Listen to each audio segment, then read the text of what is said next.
Hi, it's me, Ivy Barksdale Realtor with Guide Realty, coming to you once again with Black history from a personal perspective.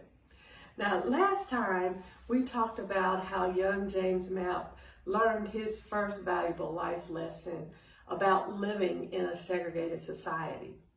Today we continue to highlight lessons learned by the young James Mapp, and these lessons, like I said, shaped him into the man he would become. Lesson number 2 was do not lie to mother.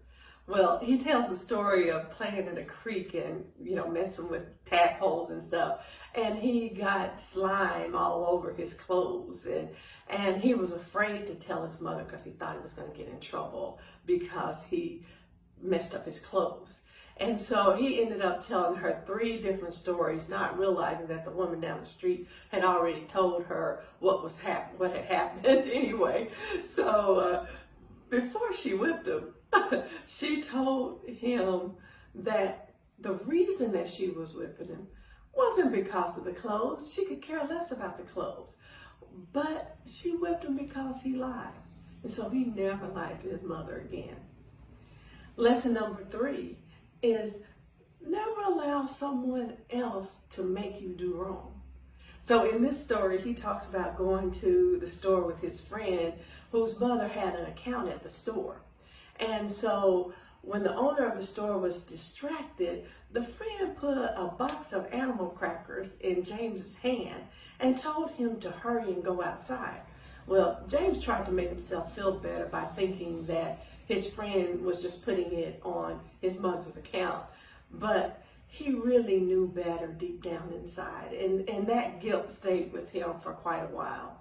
And so when he did eventually start working at a grocery store, he made sure that anything he ate, anything he took off the shelf, he kept a list of what it was and had it deducted out of his pay. Lesson number 4 is to appreciate the teachers who challenge you to become more than you ever expected. James Mapp credits his interest in civil rights to his Orchard Junior High School civics teacher, Miss McGee. She introduced the class to Negro history at that time and also to the Youth Council of the NAACP.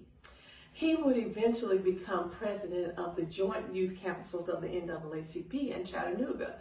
And at that time, each Negro school had their own youth council. So these 4 lessons took James Mapp into the historic Howard High School. Now, this school was started back in 1865 as a private school, and it was named after Union General Oliver Howard. And then this school also became the first public school for colored children in the state of Tennessee in 1873. As a Howard High School student, James Mapp even wrote letters to the editor of the Chattanooga Times newspaper decrying segregation and discrimination. He graduated from high school in 1947 and went on to Tennessee A&I. Now, that's where he met and fell in love with his wife.